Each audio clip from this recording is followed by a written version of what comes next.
부모도 없는 고아 출신과 우리 집안 혼인은 불가능합니다. 상견례 자리에서 예비 시어머니가 내뱉은 이 한마디에 28살 초등학교 교사 민지의 결혼은 산산조각 났습니다. 옆에 앉은 할아버지는 낡은 양복에 낡은 구두를 신고 계셨죠. 하지만 예비 시어머니는 몰랐습니다. 그 초라해 보이는 할아버지의 휴대폰 안에 자신의 인생을 통째로 뒤집을 그 번호가 저장되어 있었다는 거요. 그리고 정확히 10분 뒤 식당 앞에 검은색 제네시스 5대가 일렬로 섰습니다. 그 순간 예비 시어머니의 얼굴은 사색이 됐고 떨리는 무릎으로 바닥에 엎드릴 수밖에 없었습니다. 지금부터 이 사연 시작합니다. 사연 시작 전에 구독 버튼을 눌러주시고 어디서 듣고 계신지 댓글에 남겨주시면 행운 가득한 기운을 전달해 드립니다. 오늘은 민지에게 특별한 날이었습니다. 3년을 사귄 남자친구 준혁과의 결혼을 앞두고 상견례를 하는 날이었거든요. 민지는 아침부터 옷을 여러 번 갈아입으며 긴장했죠. 28살 초등학교 교사인 민지는 부모님을 어릴 때 여의고 할아버지 손에 자랐습니다. 할아버지 태산이 방문을 노크하며 준비됐는지 물었어요. 민지가 문을 열자 할아버지는 낡은 검정 양복에 낡은 구두를 신고 계셨습니다. 평소처럼 검소한 차림이었죠. 민지는 너무 떨린다며 할아버지의 손을 꼭 잡았어요. 태산이 손녀의 머리를 쓰다듬었습니다. 75살의 할아버지는 언제나 이렇게 따뜻했거든요. 둘은 택시를 타고 강남에 있는 고급 한식당으로 향했습니다. 준혁 어머니 박선희가 예약한 곳이었죠. 식당에 도착하자 준혁과 그의 부모님이 먼저 와 있었어요. 55살의 박선희는 화려한 한복을 입고 있었습니다. 민지와 태산이 인사하자 박선희의 시선이 태산의 낡은 양복에 머물렀죠. 순간 그녀의 얼굴이 굳었어요. 박선희가 마지못해 인사하며 자리를 권했습니다. 목소리에 실망이 묻어났죠. 식사가 시작되고 분위기는 어색했어요. 준혁이 민지 손을 꼭 잡으며 미소 지었지만 박선희의 표정은 계속 어두웠습니다. 그러다 박선희가 날카로운 목소리로 물었어요. 그런데 민지 씨 부모님은 무슨 일 하시나요? 식탁의 공기가 얼어붙었습니다. 민지가 잠시 침묵하다가 조용히 대답했죠. 부모님은 제가 어릴 때 교통사고로 돌아가셨어요. 박선희의 얼굴색이 확 변했습니다. 그녀가 젓가락을 내려놓으며 날카롭게 말했어요. 그럼 고아였다는 말씀이신가요? 부모도 없는 집안과 우리 집안이 혼인한다는 게 말이 됩니까? 준혁이 황급히 말렸습니다. 어머니, 그게 무슨 말씀이세요?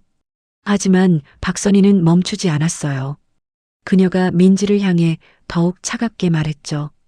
우리 집안 체면이 있는데 고아 출신과 결혼을 시킬 순 없어요. 이 결혼은 없던 일로 하겠습니다. 민지의 눈에 눈물이 고였습니다. 할아버지 태산은 조용히 박선희를 바라보고 있었어요. 그의 눈빛이 차갑게 식어갔죠. 준혁이 어머니를 말리려 했지만 박선희의 기세에 눌려 제대로 말하지 못했습니다. 태산이 천천히 입을 열었어요.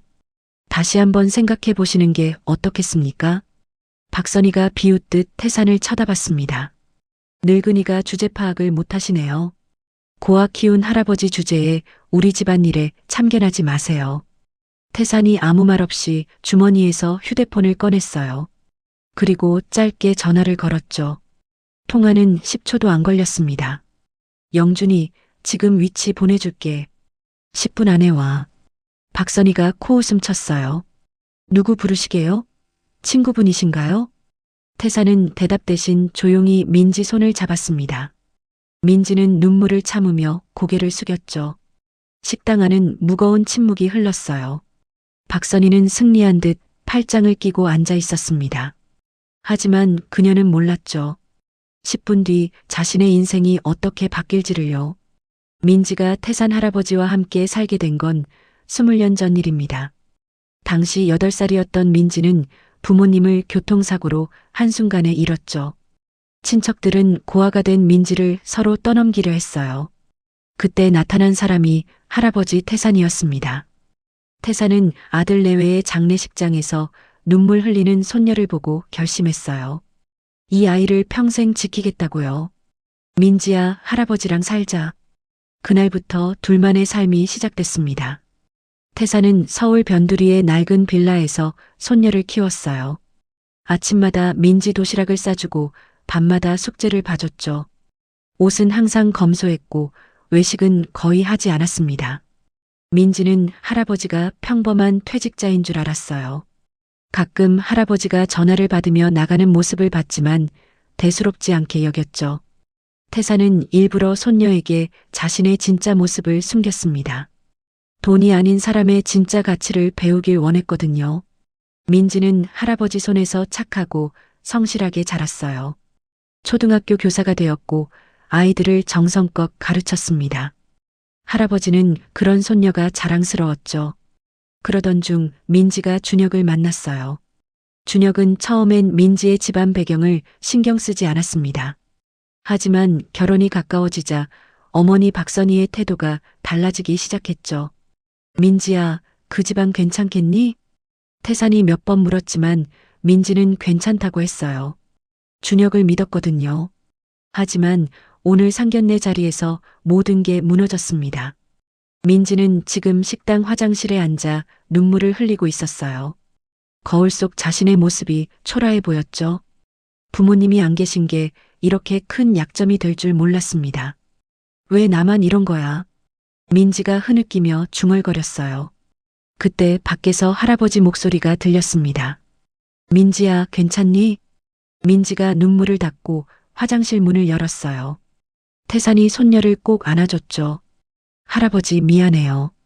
제가 부족해서. 태산이 민지 머리를 쓰다듬었습니다. 그의 눈빛에 결연한 무언가가 떠올랐어요. 민지야, 내가 부족한 게 아니란다. 태산은 손녀를 안심시킨 뒤 다시 식탁으로 돌아갔습니다. 박선희는 여전히 팔짱을 끼고 앉아 있었어요. 그녀의 얼굴엔 승리한 듯한 미소가 걸려 있었죠. 태산이 자리에 앉자 박선희가 비꼬듯 말했습니다. 이제 가시는 게 좋을 것 같은데요. 태산은 대답하지 않았어요. 다만 시계를 한번 쳐다봤죠. 전화한 지 이제 7분이 지났습니다. 곧 모든 게 바뀔 거예요. 박선희는 아직 그 사실을 모르고 있었죠. 식당 안 분위기는 계속 냉랭했어요. 민지가 화장실에서 돌아와 할아버지 옆에 앉았습니다. 눈가가 빨개진 걸 보니 울었던 게 분명했죠. 준혁이 미안한 표정으로 민지를 바라봤지만 아무 말도 하지 못했어요. 박선희는 그런 민지를 보며 코웃음 쳤습니다. 그녀의 시선이 다시 태산에게로 향했어요. 낡은 양복, 낡은 구두, 주름진 얼굴. 박선희 눈엔 그저 가난한 노인으로만 보였죠. 아니 도대체 누굴 부르신 거예요? 택시라도 부르셨나요? 박선희가 비아냥거리며 물었습니다. 태산은 여전히 침묵을 지켰어요. 그의 표정엔 아무런 변화도 없었죠. 다만 시계를 한 번 더 확인했습니다. 이제 9분이 지났어요. 준혁의 아버지가 난처한 표정으로 아내를 말렸습니다. 여보, 그만하면 됐어. 하지만 박선희는 멈추지 않았어요. 오히려 더욱 공격적으로 변했죠. 이런 집안과 우리 준혁이가 결혼한다는 게 말이 됩니까? 친구들한테 뭐라고 설명을 해요. 장인 장모도 없고 시댁도 변변찮다고요? 민지가 고개를 떨구며 눈물을 참았어요. 태산이 조용히 손녀 손을 잡아줬죠. 그의 손은 따뜻했지만 눈빛은 차갑게 식어 있었습니다. 박선희는 계속해서 말을 이어갔어요. 솔직히 말씀드리면 처음부터 이 결혼 반대했어요. 우리 준혁이는 좋은 집안 딸과 결혼해야죠. 준혁이 고개를 숙인 채 아무 말도 하지 못했습니다. 어머니의 기세에 완전히 눌려 있었어요. 민지는 그런 준혁을 보며 마음이 무너졌죠. 사랑한다던 남자가 자신을 지켜주지 못하고 있었으니까요. 태산이 천천히 입을 열었습니다. 제 손녀를 그렇게 말씀하시는 게 옳습니까? 박선희가 어이없다는 듯 웃었어요. 옳고 그름이 어디 있어요? 이게 다 현실이죠. 부모 없는 고아는 우리 집안에 못 들어옵니다. 그때 태산의 휴대폰이 진동했어요. 짧은 문자 한 통이 왔죠. 태산이 문자를 확인하고는 조용히 미소 지었습니다. 아주 작고 차가운 미소였어요. 곧 도착하겠네요. 태산이 중얼거렸죠. 박선희가 비웃으며 물었습니다. 누가 온다는 거예요? 태산은 대답하지 않았어요. 대신 민지를 보며 말했죠. 민지야, 조금만 참아라. 민지는 무슨 뜻인지 몰랐지만 고개를 끄덕였습니다. 할아버지 목소리에 평소와 다른 무언가가 느껴졌거든요. 단호하면서도 강한 힘이 담겨 있었어요.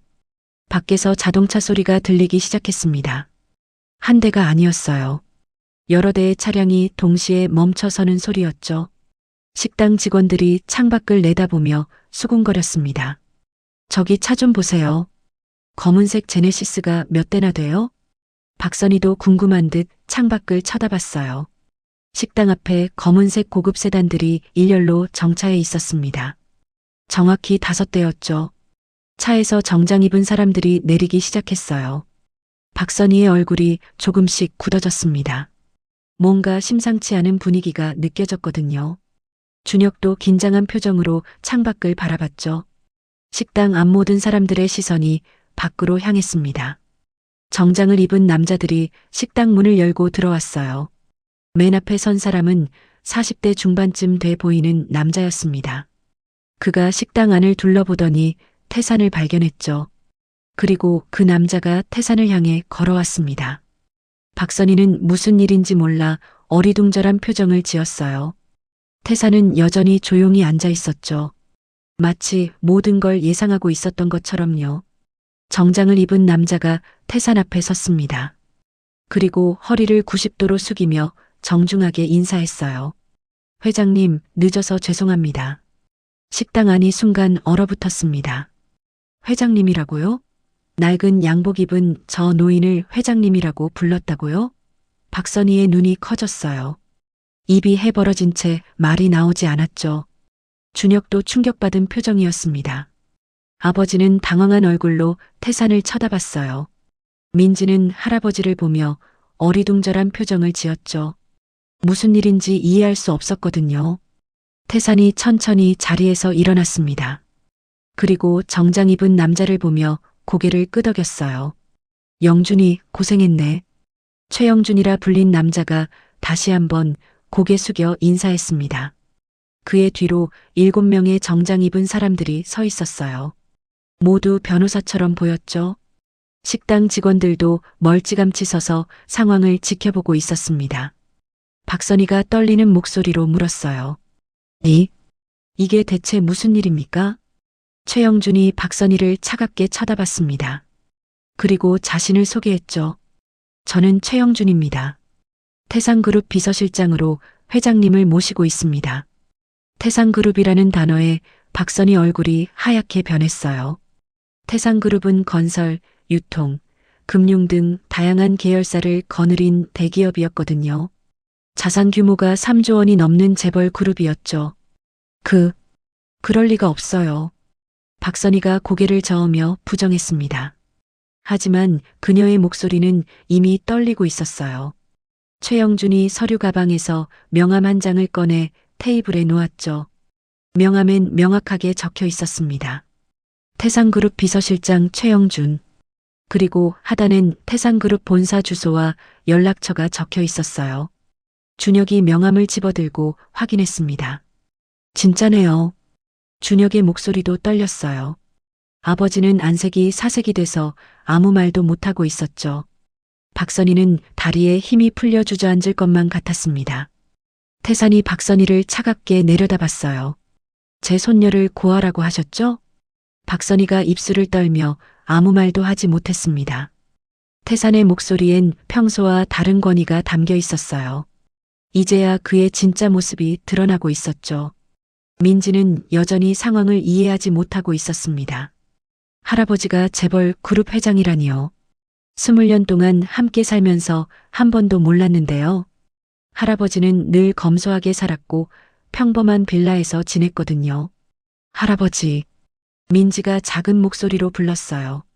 태산이 손녀를 보며 미소 지었습니다. 따뜻한 미소였죠. 민지야, 할아버지가 설명할 게 많구나. 나중에 다 얘기해 줄게. 최영준이 다시 입을 열었습니다. 회장님, 준비하신 자료 가져왔습니다. 태산이 고개를 끄덕였어요. 최영준이 손짓하자 뒤에 서 있던 변호사 한 명이 앞으로 나왔습니다. 그가 손에 든 서류 봉투를 테이블에 놓았죠. 이게 뭡니까? 박선희가 떨리는 목소리로 물었어요. 최영준이 차갑게 대답했습니다. 박선희 씨 남편분이 근무하시는 회사 자료입니다. 저희 그룹 계열사와 거래 중이시더군요. 박선희의 얼굴에서 핏기가 완전히 사라졌습니다.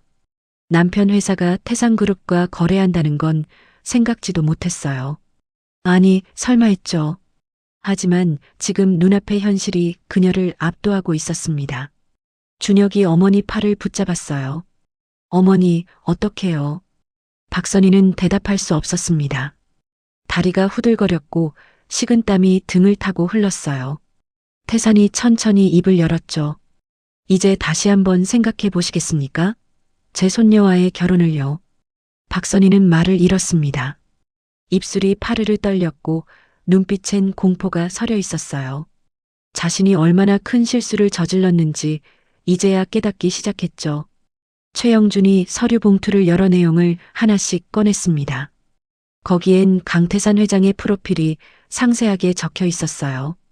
태산그룹 설립자이자 회장, 건설, 유통, 금융, 호텔 등 40여 개 계열사 보유, 총 자산 3조 원 규모. 이분이 바로 강태산 회장님이십니다. 최영준이 차갑게 말했어요. 준혁이 서류를 보더니 입을 다물지 못했습니다. 아버지는 완전히 얼어붙은 표정이었죠. 박선희는 눈앞이 캄캄했어요. 태산그룹은 국내 재벌 순위 10위 안에 드는 대기업이었습니다. 강남과 명동에 수십 개 빌딩을 소유하고 있었고 해외 사업도 활발했죠. 그런 그룹의 회장이 낡은 양복을 입고 자신 앞에 앉아 있었던 겁니다. 제가 몰라 뵙고. 박선희가 떨리는 목소리로 말을 꺼냈어요. 하지만 태산의 표정은 차갑기만 했죠. 몰라봐서 문제가 아닙니다. 제 손녀를 고아라고 부른 게 문제입니다. 태산의 목소리가 식당 안에 울렸어요. 낮지만 강한 힘이 담긴 목소리였죠. 박선희가 할 말을 잃고 고개를 떨궜습니다. 민지는 아직도 믿기지 않았어요. 할아버지가 이렇게 큰 기업의 회장이었다니요. 왜 말해주지 않으셨을까요? 왜 20년 동안 숨기고 계셨을까요? 할아버지, 왜요? 민지가 물었습니다. 태산이 손녀를 보며 부드럽게 대답했어요. 민지야, 할아버지는 내가 돈 때문이 아니라 사람 자체로 성장하길 바랐단다. 민지 눈에 눈물이 고였어요. 할아버지의 마음을 이제야 이해할 수 있었죠. 태산은 손녀가 재산 때문에 교만해지거나 타인을 무시하는 사람으로 자라지 않길 바랐던 겁니다. 최영준이 다시 서류를 꺼내 테이블에 놓았어요.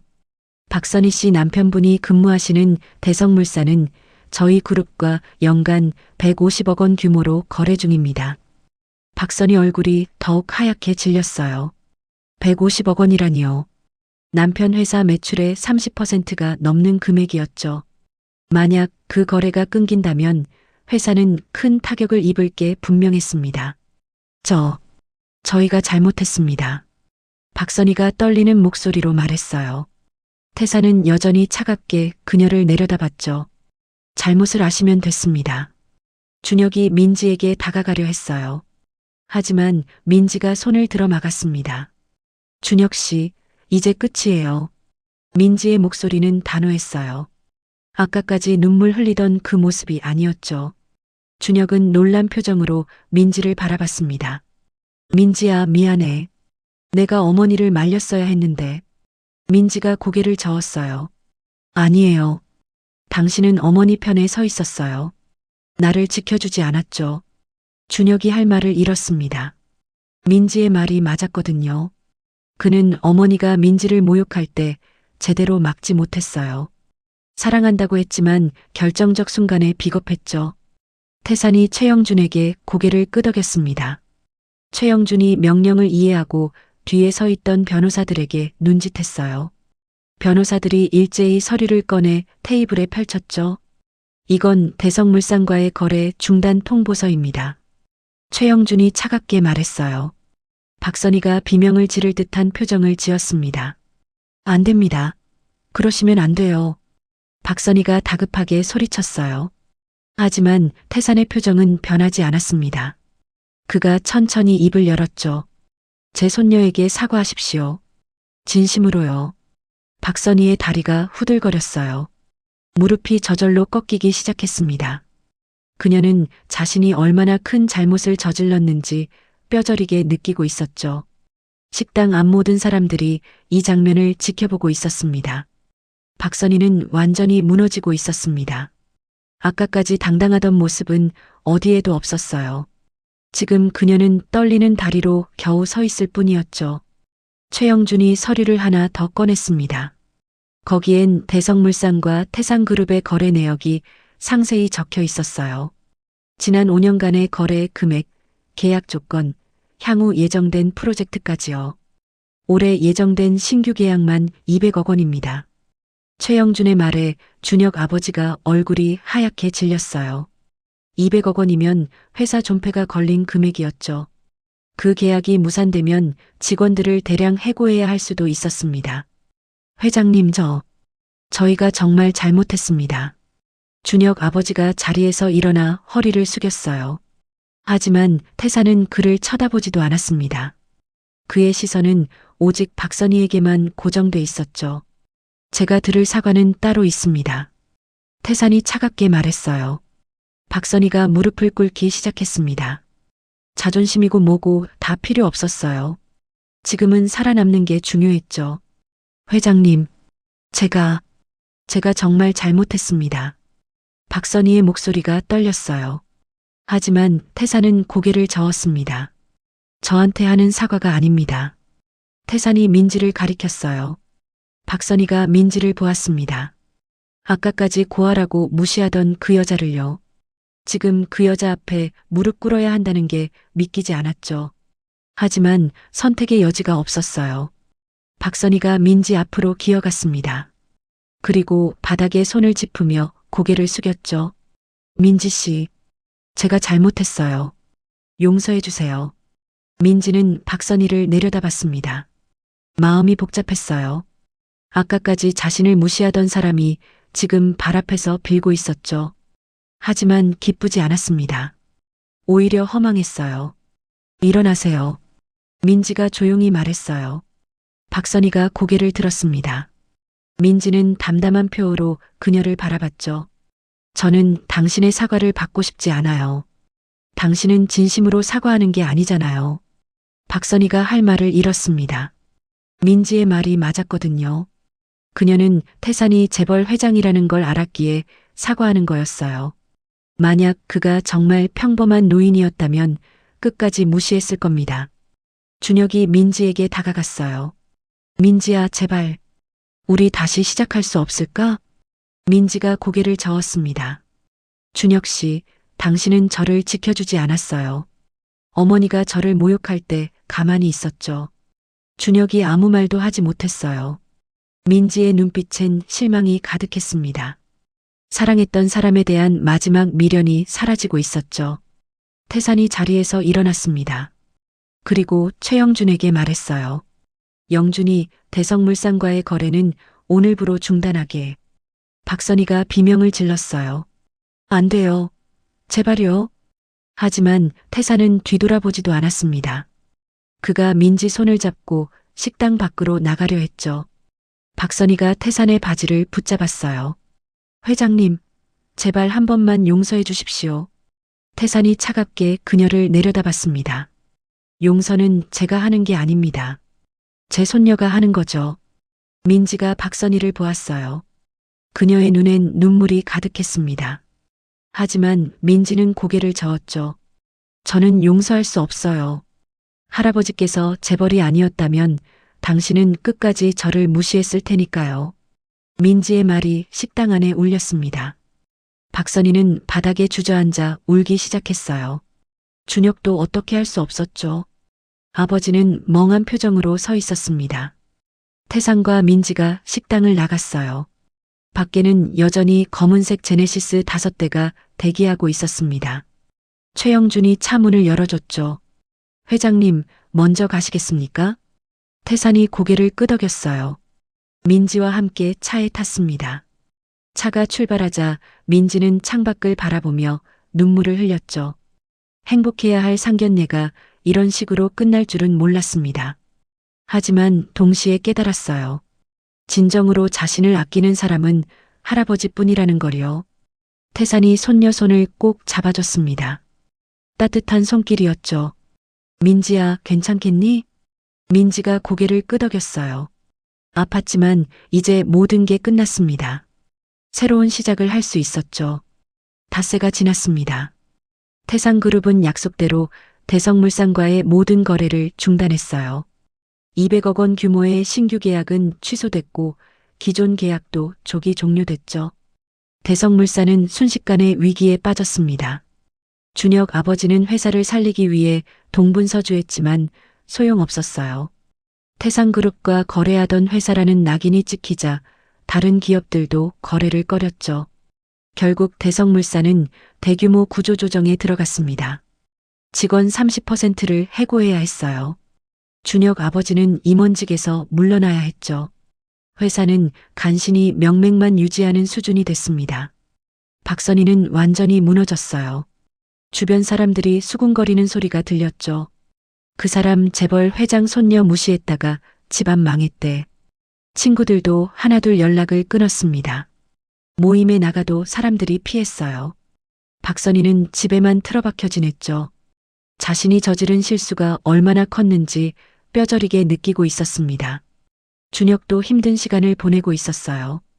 회사에서 눈치를 받기 시작했죠. 아버지 때문에 회사가 위기에 빠졌다는 소문이 돌았거든요. 준혁 씨, 요즘 힘들죠? 동료가 비꼬듯 물었습니다. 준혁은 아무 대답도 하지 못했어요. 민지에게 연락하고 싶었지만 용기가 나지 않았죠. 자신이 그녀를 지켜주지 못한 게 후회됐습니다. 그날 밤 준혁은 민지에게 문자를 보냈어요. 민지야, 미안해. 내가 잘못했어. 하지만 답장은 오지 않았습니다. 민지는 이미 준혁을 마음속에서 지워버렸죠. 그녀에겐 할아버지가 있었고 그것만으로 충분했어요. 한편 민지는 평온한 일상을 되찾고 있었습니다. 할아버지와 함께 조용히 식사하고 대화를 나누는 시간이 소중했어요. 태사는 손녀에게 자신의 삶에 대해 하나씩 이야기해줬죠. 민지야, 할아버지가 왜 숨기고 살았는지 알겠니? 민지가 고개를 끄덕였어요. 네, 할아버지. 저를 올바른 사람으로 키우고 싶으셨던 거죠. 태산이 미소 지었습니다. 그래, 맞아. 돈은 사람을 망칠 수도 있단다. 할아버지는 내가 겸손하고 착한 사람으로 자라길 바랐어. 민지 눈에 눈물이 고였어요. 할아버지의 깊은 사랑을 느낄 수 있었죠. 20년 동안 검소하게 사신 이유가 모두 자신을 위해서였다는 걸 알았습니다. 할아버지, 사랑해요. 민지가 할아버지를 꼭 안았어요. 태산도 손녀를 따뜻하게 안아줬죠. 둘의 관계는 더욱 단단해졌습니다. 며칠 뒤 민지는 학교에서 평소처럼 아이들을 가르치고 있었어요. 교장 선생님이 급히 찾았습니다. 민지 선생님, 이게 어떻게 된 일입니까? 교장이 놀란 표정으로 물었어요. 손에 서류를 들고 있었죠. 태산그룹에서 학교에 거액을 기부한다는 내용이었습니다. 제 할아버지께서 하신 일인 것 같아요. 민지가 조용히 대답했어요. 교장은 믿을 수 없다는 표정이었죠. 평범해 보이던 민지 선생님의 할아버지가 재벌 회장이었다니요. 하지만 민지는 달라지지 않았습니다. 여전히 아이들을 정성껏 가르쳤고 동료 교사들에게도 친절했어요. 돈이 생긴다고 해서 사람이 바뀌는 건 아니었죠. 오히려 민지는 더욱 겸손해졌습니다. 할아버지께 배운 삶의 자세를 잊지 않으려 노력했어요. 진정한 가치는 돈이 아니라 사람 자체에 있다는 걸 깨달았거든요. 박선희는 여전히 고통 속에 살고 있었습니다. 그녀는 매일 후회했어요. 만약 그날 민지를 무시하지 않았다면 어땠을까? 만약 겸손하게 대했다면 어땠을까? 하지만 이미 늦었습니다. 돌이킬 수 없는 강을 건너버렸죠. 박선희는 평생 이 후회를 안고 살아야 했어요. 자신의 교만과 허영심이 가족 전체를 망쳤다는 걸 뼈저리게 느끼며요. 석 달이 흘렀습니다. 계절이 바뀌고 민지의 삶도 조금씩 변해갔어요. 하지만 그녀는 여전히 초등학교 교사로 일하며 아이들을 가르쳤죠. 할아버지가 재벌이라는 사실이 알려졌지만 민지는 변하지 않았습니다. 태사는 손녀가 자랑스러웠어요. 돈에 흔들리지 않고 자신의 길을 걷는 모습이 대견했죠. 그가 바랐던 손녀의 모습 그대로였습니다. 민지야, 오늘 저녁은 뭐 먹고 싶니? 태산이 물었어요. 둘은 여전히 함께 식사하며 시간을 보냈죠. 민지가 미소 지으며 대답했습니다. 할아버지가 좋아하시는 걸로 먹어요. 저녁 식사 후 둘은 거실에 앉아 차를 마셨어요. 태산이 조용히 입을 열었습니다.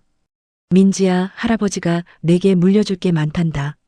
민지가 고개를 저었어요. 할아버지, 저는 그런 거 필요 없어요. 할아버지만 건강하시면 돼요.